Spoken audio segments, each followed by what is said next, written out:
Hi everyone, and welcome to this very interesting session today. So we are going to discuss about stakeholder consultation and engagement in this session. On your screen right now, you see the topics that we are going to discuss today. We'll begin with discussing what is stakeholder consultation and why is it important, followed by the GS considerations of the same and the relevant documentation that GS has released. We will then touch upon specific requirements for project activity, program of activity, and VPS as well. Lastly, we will also discuss about the expert stakeholder engagement. So the first question to ask when we talk about the stakeholder consultation and engagement is what is it? Why is it important? Why do I need to do this? So we can broadly segregate the stakeholder consultation and engagement's importance into three aspects. One is the meaningful engagement with interested or affected people. The people may be positively affected, negatively affected, might not be affected, but may be interested in your project. Then, secondly, provisions to raise concerns throughout the project life so that the project always remains relevant and also beneficial to the end users and all the relevant stakeholders. And then also it gives an opportunity to have a discussion on the potential impacts of the project. Then we need to also understand why is it important to be done. So engaging and consulting stakeholder has various advantages. Firstly, it helps the implementer in improving project design and its outcome. It also helps in keeping stakeholders informed about the project so that the likely impacts can be discussed and any negative issues can be dealt with. It helps in gathering the feedback early in the stage to avoid any problems later. Now we'll discuss about the GS considerations of the stakeholder engagement. So as you can see in this diagram on the right-hand side of your screens, the stakeholder engagement forms an integral part of the certifications under GS4GG. It is right in the center. It is mandatory for all the projects without any exceptions. We do have a few provisions that we'll deal with in the later slides, but it is mandatory for all kinds of projects in POAs and VPAs. Then GS also provides requirements for stakeholder engagement along with guidances and templates to fulfill the same, which we'll also discuss about in the later slides. On your screen right now, you see the documents related to stakeholder engagement. It involves a document on requirements, one on guidelines, which has details about the requirements and also it is developed with the intention of helping the project developers in fulfilling all the requirements. And the guidelines document also contains a case study to keep everything in perspective for the project developer. Then, as a requirement for the documentation, we have stakeholder consultation report and a design consultation report. And we also have a template guide which will help the project developers in filling these two forms. Now we'll touch upon the requirements for project activities. And we also need to note at this moment that these activities also apply to the voluntary project activities, which is also called the VPS. So broadly, the stakeholder consultation and engagement requirement at project activity or VPA level has three aspects to it. First is the consultations. Second is the continuous input and grievance mechanism. The third one being ongoing reporting. So we'll first deal with the consultations. So under consultations, two rounds are required. One is a physical round of local stakeholder consultation, and second is a stakeholder feedback round, which is done for a minimum of 30 days, and it follows the physical round of local stakeholder consultation. So let's discuss about the LSC, which is also called the local stakeholder consultation, in detail. And the most important point to note right now is that it is mandatorily a physical meeting. So we'll talk about the objectives of the local stakeholder consultation. Primarily, there are three major objectives of an LSC. Firstly, to inform the relevant stakeholders of the project details.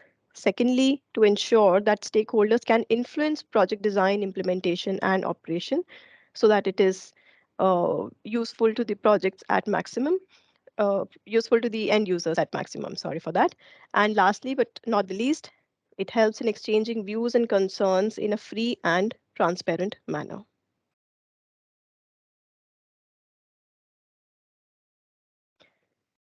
Now coming to the steps and requirements which are relevant to the local stakeholder consultation, the very first step, and actually the most important step in the stakeholder consultation, is to identify the relevant stakeholders.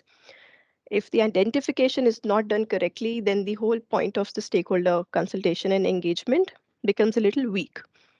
So firstly, you need to identify all the relevant stakeholders, which involves people who are affected or interested in the project, which might include, and this is not an exhaustive list, it might include local people or their representatives, people holding land tenure rights, people from marginalized communities, local policymakers, or government officials.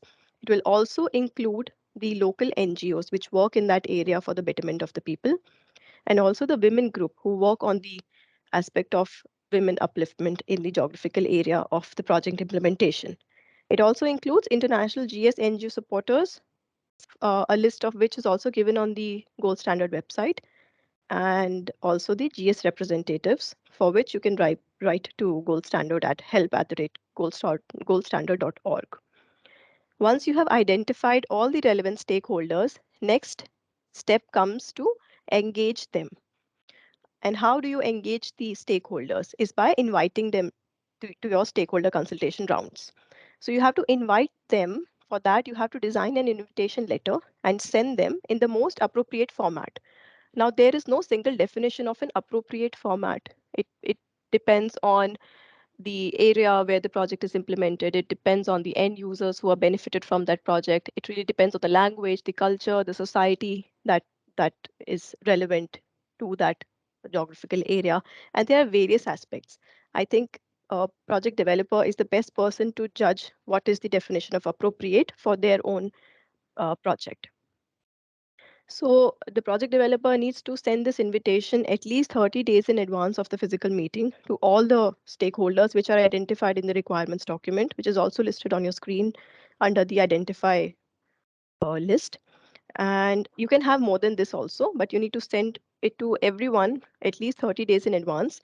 And it should also be made a point that you're encouraging the women participation in the stakeholder consultation. Now, after you have engaged them, the next important step is to inform them about the project. You need to share the project information again in the most appropriate format, and the definition of appropriate varies with each project depending on the circumstances that the project is implemented in.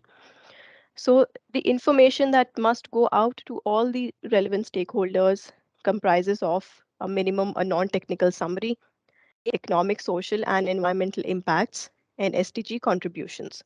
Along with that, it is also a good idea to send a meeting agenda to the stakeholders so that they know what to expect in the meeting. And it should also be containing a PD representative contact details and a method to provide feedback if the stakeholder is not attending the meeting.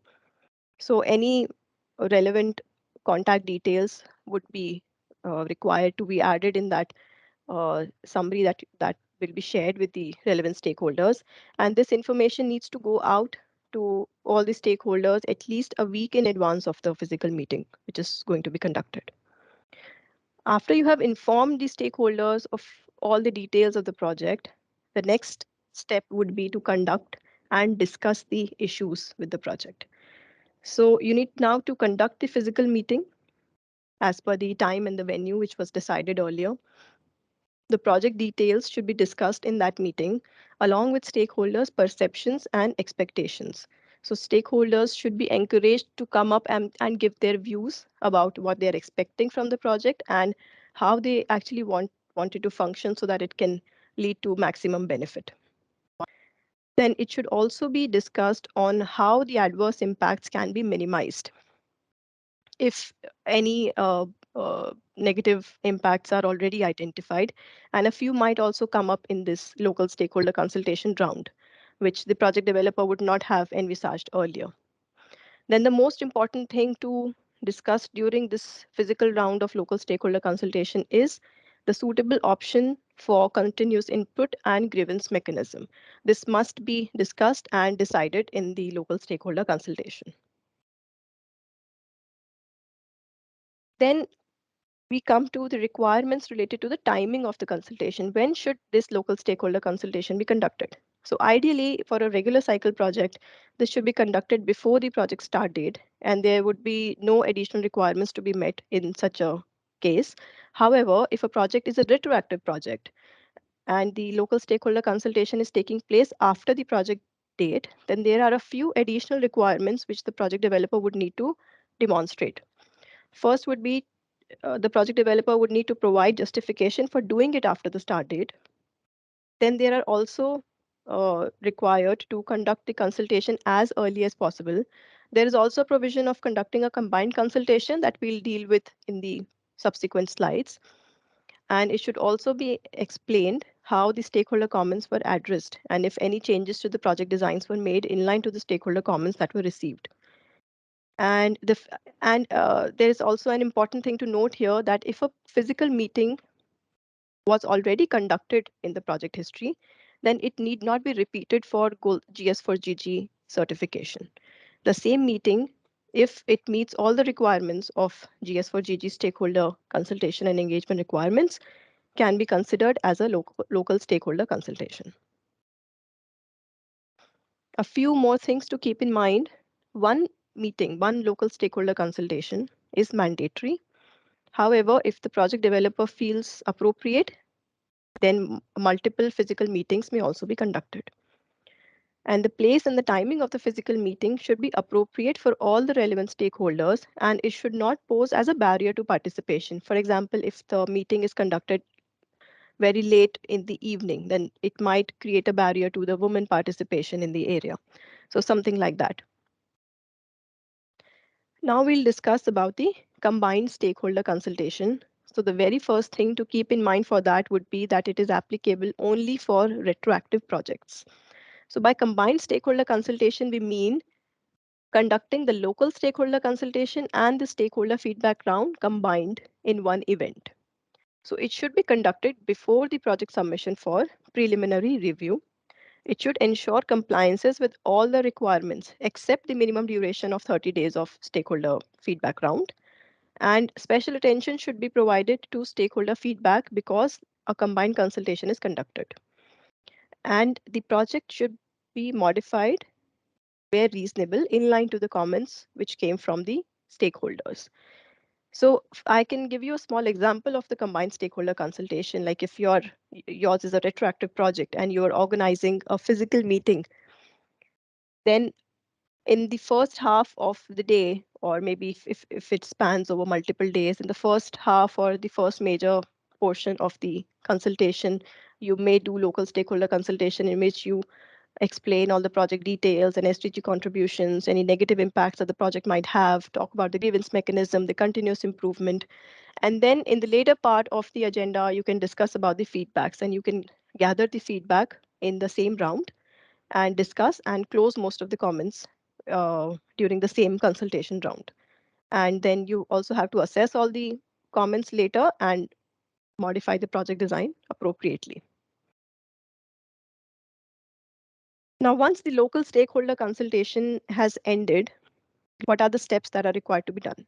So first of all, the project developer needs to document the comments that were received. It is extremely important that the comments are documented without any tampering with the spirit of the comment, and the intention of the comment should remain the same. So any information should not be lost in translation of the comment, be it translation, maybe from verbal to written format or from one language to another. It should be kept uh, at as minimum as possible. Then after you have already documented the comments, then it's the time to assess them. Assess the received comments. There may be some relevant, there may be some not so relevant. So you need to filter those comments out and then identify the opportunities for improvements and mitigation. So these comments should be seen as an opportunity of improvement and not as a hindrance to the project. Once the project developer has identified all the opportunities of improvement and how to mitigate the negative impacts, if any, then the project design must be aligned with those comments. So how do you align is during the addressing of the stakeholder comments, the project design can be modified where reasonable and where applicable. And During that, the project developer also needs to provide justification if any certain comment was not addressed in the uh, modification of the project design. Next, we come to the stakeholder feedback round, which is the second round of the consultation under stakeholder consultation and engagement requirements. It needs to be for a duration of minimum 30 days. It is not a physical round. It is for a duration of 30 days. So the first step under stakeholder feedback round would be to seek feedback. All the stakeholders who were invited to participate in the physical meetings shall be invited to the stakeholder feedback round as well. So in this, the project developer needs to share the updated project documentation with the stakeholders for a minimum of 30 days so that the stakeholders can provide feedback. And this round also requires the project developers to give feedback to the stakeholders on how comments received in the physical meetings have been considered. A follow-up, this is like a follow-up that you're giving to the stakeholders, that the comments which were received are now combined in the project design in such manner, or maybe it will be done later in such and such manner. And the stakeholder feedback round should also seek further comments from the stakeholders. Then again, the comments needs to be documented and assessed. All the comments needs to be consolidated and documented. And again, the opportunity of improvement must be assessed or mitigation of any negative aspect. Then after this step is over, then a realignment of the project design is required according to the stakeholder comments. So in this step also, just like the previous alignment that was done, the stakeholder comments must be addressed and the project design must be modified. And in case any comment is not addressed, then it must be justified. There are a few additional points to consider as well, that the reporting of consultation process is done in the stakeholder consultation report. And PD may also organize stakeholder feedback round in parallel to the validation process, however, before concluding the validation opinion. And the VVP shall also assess how the comments were addressed and any potential revision in the project design and documentation if required. And if there are any comments received after listing or before validation, then the project developer needs to consider these comments before conclusion of the validation. Next, we come to the continuous input and grievance mechanism. So the purpose of continuous input and grievance mechanism is to receive feedback during the entire project lifetime. Having this input and grievance mechanism is mandatory for all the projects. This mechanism must be discussed and agreed on during the local stakeholder consultation. And these feedbacks received through this mechanism should be recorded and documented during each verification. Next, we come to the reporting requirements. So reporting requirements can be consolidated or maybe divided into two: stakeholder consultation documentation, and then there is an ongoing reporting. So for stakeholder consultation and documentation, we have stakeholder consultation report templates, which are required to be filled and sent to gold standard, in which all the steps taken needs to be documented and all the evidence to demonstrate the compliance with all the requirements are also provided. Then this report is submitted to gold standard at the time of the first submission. Then there is a provision of ongoing reporting, under which the grievance mechanism also falls. Then this reporting is done in annual reports and in the monitoring reports. This deals with the concerns identified during the project for project implementation. And this also involves the feedback from grievance mechanism. Now we'll discuss about the requirements for VPA specific requirements. So all the requirements of VPAs are same as that of the project activity. Only for the timing, there are a bit uh, differences. So it must be done before the first submission to GS, which is also quite same as the project activity. Then a separate stakeholder consultation for each real case VPA and regular VPA needs to be conducted. However, there are provisions of group stakeholder consultation, which we will deal in the subsequent slides. And the project developer can also conduct a group stakeholder consultation, like mentioned. Now coming to the group stakeholder consultation, the first step would be to assess the eligibility of grouping. So if you're grouping the subsequent VPAs, then it must fall under the same real case VPA. It should be under same geographical boundary. And the applicable geographical boundary is defined at the time of first physical meeting at the specific group consultation. And the VPAs, which are a part of this group, must be included in the POA within 2 years of the first physical meeting conducted for group stakeholder consultation. Then after the grouping is established, then the project developer needs to describe and conduct. The project developer needs to clearly describe the geographical boundary, invite relevant stakeholders for both the rounds, inform the stakeholders about the validity period of the group stakeholder consultation, that is 2 years from the physical meeting, and also the CME's implementation plan. This is in addition to the other information which is also required to be informed to the project developer, to the stakeholders. Then the project design needs to be aligned with the stakeholder comments and the requirements remain the same, that the stakeholder comments must be addressed. Then the design must be modified if required, and if a feedback is not considered, then it must be justified. Then the comments needs to be documented in the stakeholder consultation report, which is submitted with inclusion request for the first regular VPA of the group.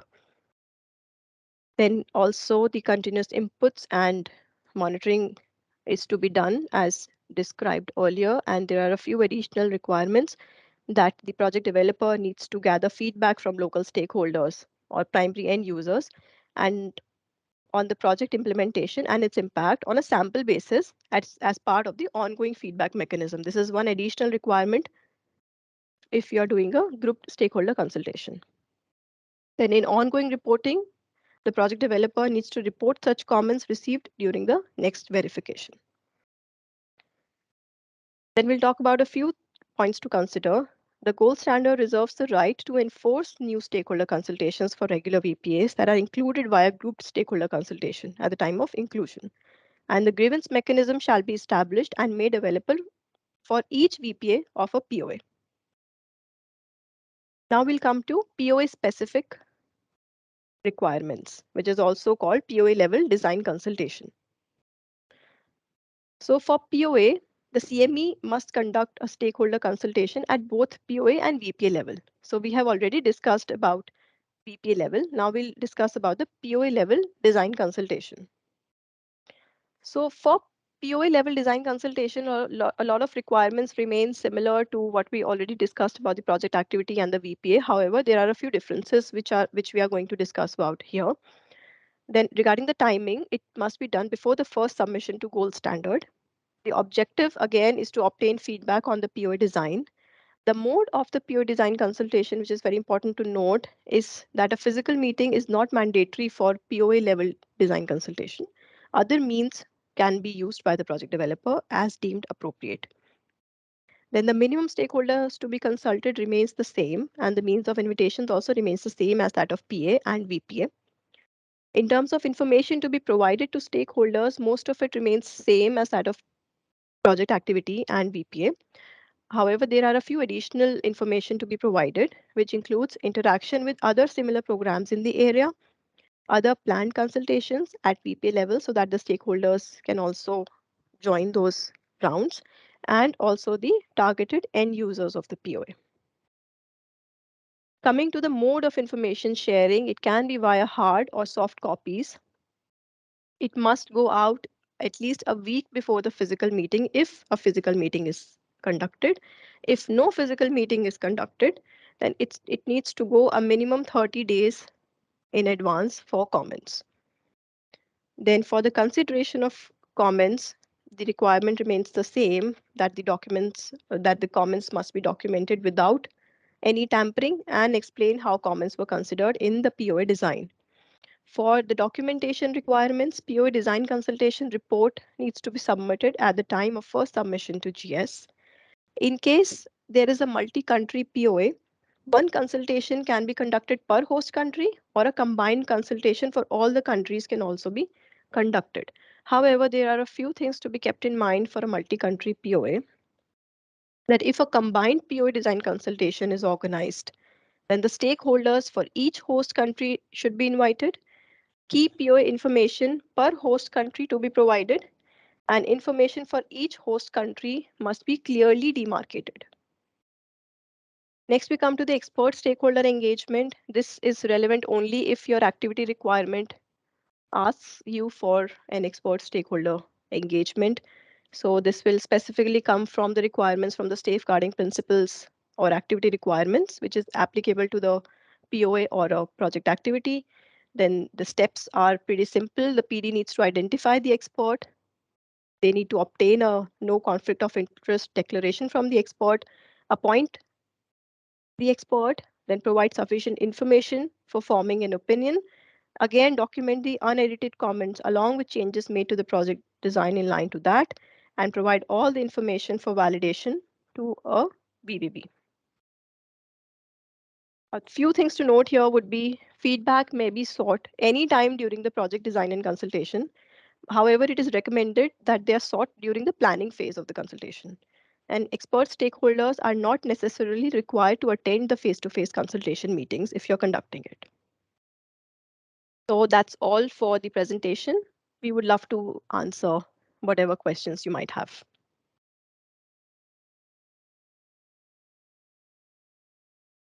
Thank you so much, Anshika, for this excellent presentation. You're getting an applause already. um, we have, thank you, everyone. We have quite a few participants already. We have around 80 people listening in, and we already have a few questions. The first question that there is for you is, can the consultation meeting can also take place online? And I would The like POA to, design before you consultation? answer this Yeah, one, yeah. yes, just one, before you answer this question, can everybody just type their questions in the chat? It will be very difficult to unmute everyone. Um, so if you could type your questions in the chat and like other people's questions, that would help us manage this session much better. So Anshika, yeah, can the physical meeting, what you call the physical meeting, take place online? For the local stakeholder consultation? Yes. So as per the stakeholder consultation and engagement requirements, no, it cannot be conducted online. It needs to be a physical round. But Mm-hmm. considering the impact that the COVID had on a lot of project developers, a few flexibilities are provided in COVID-19 interim measures. Mm-hmm. So for now, if the COVID situation is not allowing a project developer to conduct the physical local stakeholder consultation, they can go for an online event if that helps the project developer. But as soon as the situation eases and the project developer can conduct, they must conduct a physical stakeholder consultation. Thank you very much. This is very helpful. Um, then we have for retroactive projects. After opening a physical round during the physical stakeholder consultation and the feed. So no, sorry. After opening the feedback round during the physical local stakeholder consultation, is the feedback round then closed after 30 days? Or when is it closed if it's combined? It's closed on the very same day. So there's no need for a 30-day duration if it's a No, combined. yes. For a Okay. combined stakeholder consultation, it can be done in one event. But it can as well be extended to 30 days. It can, Uh, absolutely. It is actually recommended if the project developer does that. However, mhm. requirements does not specify that. However, it can be called as a recommended practice so that the project developer can collect as much feedback as possible from the stakeholders. And giving them more time would definitely help. Perfect. Thank you very much. We have another question from Ömer here. What are the requirements for stakeholder consultation at creating period renewal? Does there need to be another stakeholder consultation? And under what circumstances?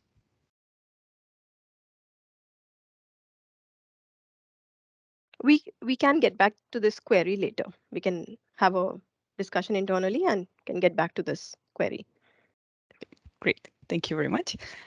We'll send you the answers in a written form to everyone after the meeting, after we've discussed all the answers, also the ones that we have responded to during the webinar. So no worries about that. Now, there is one more question. For microscale POAs and VPAs, can the combined local stakeholder consultation be conducted for the POA, real case, and regular VPAs? So is there any difference for microscale POAs, or is it exactly the same as for any other program of activity?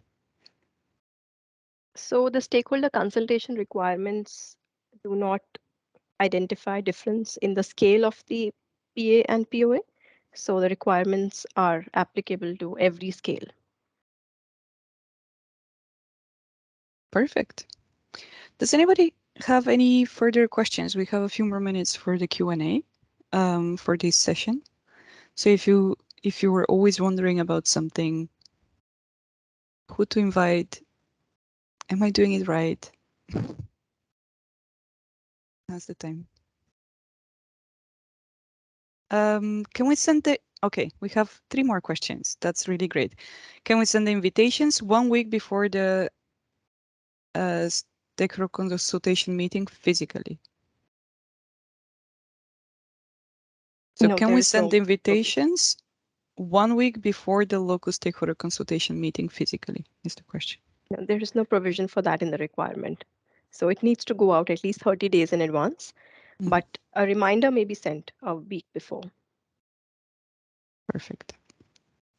And what if we receive participants, fewer participants than expected, and also less feedback than expected, or no feedback?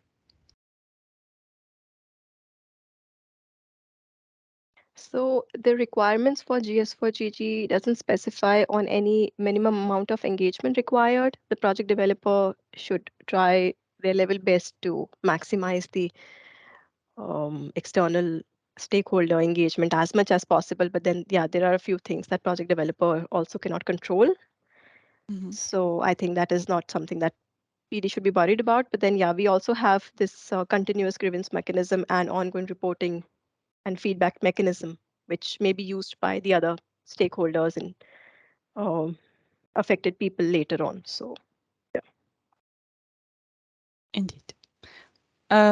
So as long as you have demonstrated that you have done your best to invite all the stakeholders at an appropriate time in an appropriate language, then just because they don't show up to a stakeholder consultation, that is not an issue.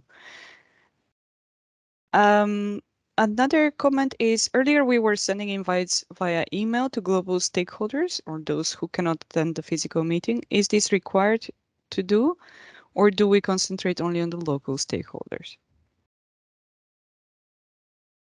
So local and global stakeholders all should be invited for sure. Mhm. And there's also a list of the identified stakeholders given in the requirements document, which was also given in the slides.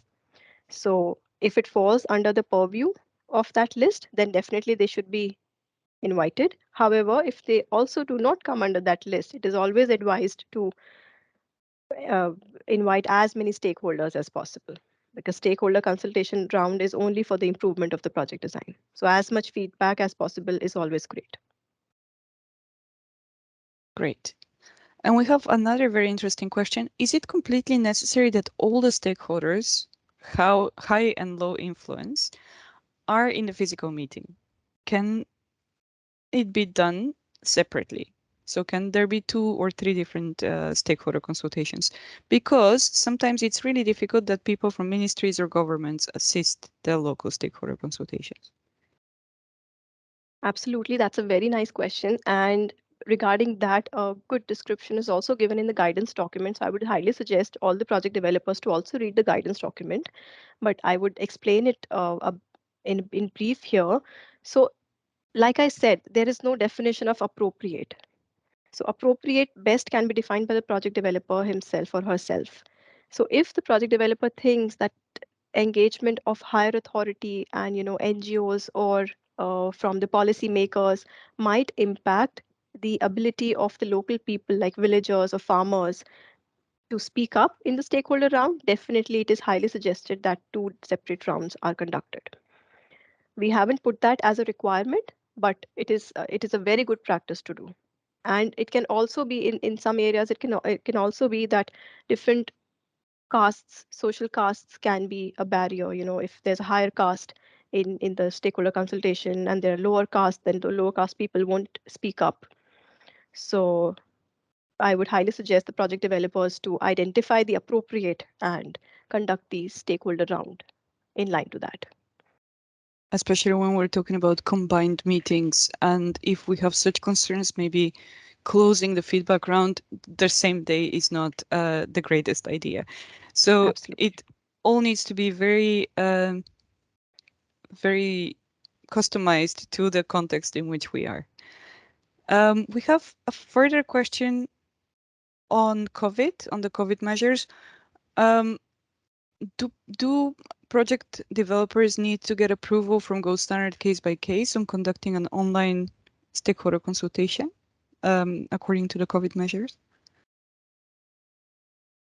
So the validity of currently applicable COVID-19 interim measures is about to end in the next 15 days, and then we'll see a new version of the COVID-19 interim measures released. So maybe we can hold on to answering this question right now, and let's see what the new guidance has to say. Indeed. Thank you, Anshika. And we have one more question. In one of the slides, the mode of information sharing, um, it says a week before the physical meeting, if conducted. What does it mean? Please elaborate. So what is the difference between the invitation and the sharing of the information? Okay, so for the POA design consultation, the physical round is not mandatory. So I'll take an example that you're conducting it online. So if you're conducting it online, then you need to send out the information along with the invitation to all the stakeholders through various soft means, for example, emails or various other means that can be used. But if you're conducting a physical round of POA design consultation, which is not a mandatory requirement from the requirements, then you need to send all this information along with the invitation a week prior to all the stakeholders. So there is no demarcation of a separate invitation going out for POA design consultation and information sharing. It can be done together. Okay, that's great. I think we're exactly at time. I don't see any other questions. If you think of other questions, please keep sending them. You can also send your questions to us afterwards. I will leave my email here in the chat.